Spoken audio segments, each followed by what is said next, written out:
സ്ത്രീകൾക്ക് പള്ളിയിലേക്ക് വരാം. 5 ഹദീസല്ല, 10 അല്ല, 20 അല്ല, 30 അല്ല, 50 അല്ല, 100 അല്ല, 150-ലധികം ഹദീസുകൾ സ്വഹീഹായി മാത്രമുണ്ട്. സ്ത്രീകൾക്ക് പള്ളിയിൽ ഒരൊറ്റ ഹദീസ് മതി, പക്ഷെ 150-ലധികം ഹദീസ് സ്ത്രീകൾക്ക് പള്ളിയിലേക്ക് വരാമെന്നതിന് തെളിവുണ്ട്. ജമാഅത്തിൽ പങ്കെടുക്കാമെന്നതിന് ഇഷ്ടം പോലെ ഹദീസുകൾ തെളിവുണ്ട്. സുബൈക്ക് വരെ അവർ പള്ളിയിൽ വന്നു. മൂടി പുതച്ചിട്ടാണ് നബിയുടെ കൂടെ സുബഹിസ്കരിക്കാൻ അവിടുത്തെ മുഅ്മിനാത്തുകൾ വന്നത്. നിസ്കാരം കഴിഞ്ഞാൽ അവർ അവരുടെ വീടുകളിലേക്ക് മടങ്ങിപ്പോകും. ഇരുട്ടുകൊണ്ട് ആരെയും മനസ്സിലാകുമായിരുന്നില്ല. അത്ര വേഗത്തിൽ അവർ വീട്ടിലേക്ക് തിരിച്ചു പോകും. ഇതൊക്കെ ഹദീസിലില്ലേ? ആയിഷ ബീബി റളിയല്ലാഹു അൻഹ ഉദ്ധരിച്ചതല്ലേ? ഇമാം ബുഖാരി ഉദ്ധരിച്ച ഹദീസല്ലേ? അല്ലേ? തുമ്മ യൻഖലിബിന ഇലാ ബുയൂതിഹിന്ന. നിസ്കാരം കഴിഞ്ഞാൽ അവർ അവരുടെ വീടുകളിലേക്ക് മടങ്ങിപ്പോകും. ഇത് പണ്ഡിതന്മാരെ പറഞ്ഞു കൊടുക്കുകയാണ്, അത് വീടിന്റെ ഉള്ളിലത്തെ പള്ളിയാണ്. പിന്നെ നിസ്കാരം കഴിഞ്ഞ് വീട്ടിലേക്ക് മടങ്ങിപ്പോയാണ് എന്തിനാ? വീട്ടിന്റെ ഉള്ളിലെ റൂമാണെങ്കിൽ നബിയുടെ കൂടെ നിസ്കരിച്ചവർ നിസ്കാരം കഴിഞ്ഞപ്പോൾ അവരവരുടെ വീടുകളിലേക്ക് മടങ്ങിപ്പോയി. വീട്ടിന്റെ ഉള്ളിൽ അതേ ഈത്തപ്പന ഓല കൊണ്ട് മറിച്ചുണ്ടാക്കിയ വീടാ. ഇനി ബെഡ്റൂം ഈത്തപ്പന ഓല കൊണ്ട് മറിച്ചുണ്ടാക്കിയ റൂമാ. നിസ്കരിക്കാൻ അവിടെ റൂം ഉണ്ട് തന്നെ വിചാരിച്ചോളി. അവിടുന്ന് ഉമ്മ നിസ്കരിച്ചിട്ട് കിച്ചണിലേക്ക് പോയി. അപ്പൊ വാപ്പ കുട്ടിയോട് ചുമ്മാ ഇവിടെ ഉമ്മ നിസ്കാരം കഴിഞ്ഞ് വീട്ടിൽ പോയി പറയോ? ചിന്തിക്കാനാണ് ചോദിക്കുന്നത്, ആലോചിക്കാനാണ് ചോദിക്കുന്നത്. ഹദീസിൽ വരെയാണ്, സുബൈക്ക് വന്ന സ്ത്രീകൾ നിസ്കാരം കഴിഞ്ഞ ഉടനെ അവർ അവരുടെ വീടുകളിലേക്ക് മടങ്ങിപ്പോകും. ഇരുട്ടുകൊണ്ട് അവരെ തിരിച്ചറിയുമായിരുന്നില്ല. വീട്ടിന്റെ ഉള്ളിൽ നിന്ന് ബെഡ്റൂമുക്ക് പോയതാണെങ്കിൽ, വീട്ടിന്റെ ഉള്ളിൽ നിന്ന് കിച്ചണിലേക്ക് പോയതാണെങ്കിൽ ഇരുട്ടുകൊണ്ട് ആർക്കാ തിരിച്ചറിയാത്തത്? ഭർത്താവിനോ?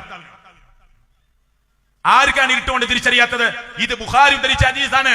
സുബൈക്ക് വരെ അവർ പള്ളിയിൽ വരും. എന്നാൽ സലഫി പ്രസ്ഥാനം പറയുന്നുണ്ടോ നിങ്ങൾ പിടിച്ചു വലിച്ച് സ്ത്രീകളെ പള്ളിയിൽ കൊണ്ടുവരണമെന്നില്ല. അവർക്ക് സ്വാതന്ത്ര്യമുണ്ട്. ഒരു ഭർത്താവിനോട് ഭാര്യ ചോദിക്കുകയാണ്, എനിക്കും പള്ളിയിൽ പോയി നമസ്കരിക്കണം. ലാ തംനഉ ഇമാ അല്ലാഹി മസാജിദല്ലാഹ്. അല്ലാഹുവിന്റെ പള്ളിയെ തൊട്ട് സ്ത്രീകളെ നിങ്ങൾക്ക് തടയാൻ പാടില്ല. എന്നാ തടയപ്പോ പുറത്തേക്ക് ഇറങ്ങിയാൽ ഫിത്തനയാണ്. അവർക്ക് അണങ്കൂറിലേക്ക് വരാൻ പാടില്ല. ചെറുക്കളത്തേക്ക് ഇറങ്ങിയ പ്രശ്നമാണ്, ടൗണിലേക്ക് ഇറങ്ങിയ പ്രശ്നമാണ്, ആകെ കലാപാണ്. സ്ത്രീകളെ ഉപദ്രവിക്കാൻ കുറെ ആളുകൾ കാത്തിരിക്കുന്നുണ്ട്. അവർ എവിടേക്ക് പോകാൻ പാടില്ല. അപ്പോൾ അവരുടെ വീടിന്റെ റൂമിന്റെ ഉള്ളിന്റെ ഉള്ളാണ് അവർക്ക് ഉത്തമം. മനസ്സിലായില്ലേ?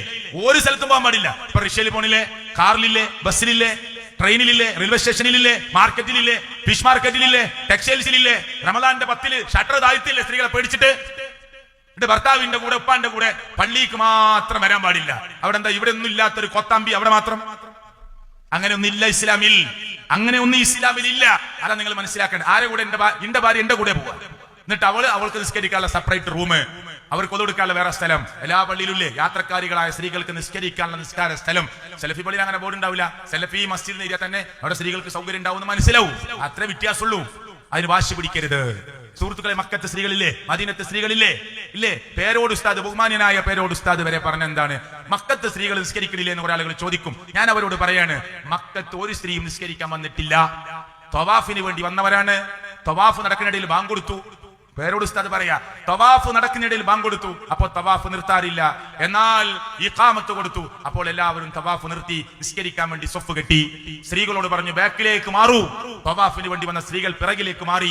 അവരോട് പുറത്തേക്ക് പോയിക്കോളൂ എന്ന് പറഞ്ഞാൽ നിസ്കരിക്കാൻ ഇങ്ങോട്ട് വരുന്ന പുരുഷന്മാരും തവാഫ് കഴിഞ്ഞ് അങ്ങോട്ട് പോകുന്ന സ്ത്രീകളും തമ്മിൽ കൂട്ടിമുട്ടും. അതുകൊണ്ട് അവരോട് പിറകിലേക്ക് മാറി നിന്നോളൂ എന്ന് പറഞ്ഞു. അവർ പിറകിൽ മാറി നിന്നു. നിസ്കാരം തുടങ്ങി. അപ്പോൾ ഒരു നിസ്കാരത്തിൽ പങ്കെടുത്തു. അവരാരും നിസ്കരിക്കാൻ വന്നതല്ല, നടക്കുന്ന നിസ്കാരത്തിൽ പങ്കെടുത്തതാണ്. അപ്പൊ എന്താ ഉത്തരത്തിന് കിട്ടിയത്? സ്ത്രീകൾ നിസ്കരിക്കുന്നുണ്ടോ എന്നാണ്, ഇല്ല എന്നാണ്.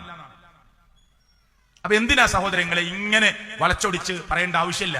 സ്ത്രീകൾക്ക് പള്ളിയിൽ വരാം, ഒരു വരല് നിർബന്ധമല്ല. അവർക്ക് പറ്റുമെങ്കിൽ വരാം, അല്ലെ? വന്നാൽ അവർക്കും കൂലി കിട്ടും. അത്രേ ഉള്ളൂ ഇസ്ലാമിന്റെ ആ നിയമം. അത് മനസ്സിലാക്കി ക്ലാസ്സിന് അവരെ കൊണ്ട് വാതിന് വരുന്നില്ലേ? ഇപ്പൊ ഇവിടെ സ്ത്രീകൾ കേൾക്കുന്നുണ്ട്. എല്ലാ മുസ്ലിം സംഘടനകളും പ്രസംഗിക്കുന്ന സ്ഥലത്ത് സ്ത്രീകൾ വരുന്നില്ലേ? എന്തിനാ അവരെ കൊണ്ടുവരുന്നത്? അവരും കേൾക്കണം. ജുമാ ഖുത്ബ അവരും കേൾക്കണം. പള്ളിയിൽ നടക്കുന്ന ക്ലാസ്സുകൾ അവർ കേൾക്കണം. നമ്മുടെ ജീവിതത്തിൽ നമ്മൾ ക്രയവിക്രയത്തിന് ഓടുകയാണ്, കച്ചവടത്തിന് പോവാണ്, അധ്വാനിക്കാൻ പോവാണ്, ജോലിക്ക് പോവാണ്. വീട്ടിൽ അധിക സമയം മക്കളുടെ കൂടെ ഉള്ളത് നമ്മുടെ ഭാര്യമാരാണ്. അവർക്കാണ് വലിയ മാറ്റം ഉണ്ടാവേണ്ടത്. അത് മക്കളിൽ പ്രതിഫലിക്കും. അതുകൊണ്ട് ആ മാറ്റം അവർക്കും കിട്ടണം. അപ്പൊ ഇവിടെ ഒന്നും സലഫി പ്രസ്ഥാനം വാശി പിടിക്കുന്നില്ല. മറിച്ച് ഉള്ളതെന്താണോ അതുപോലെ പറഞ്ഞു കൊടുക്കുന്നു.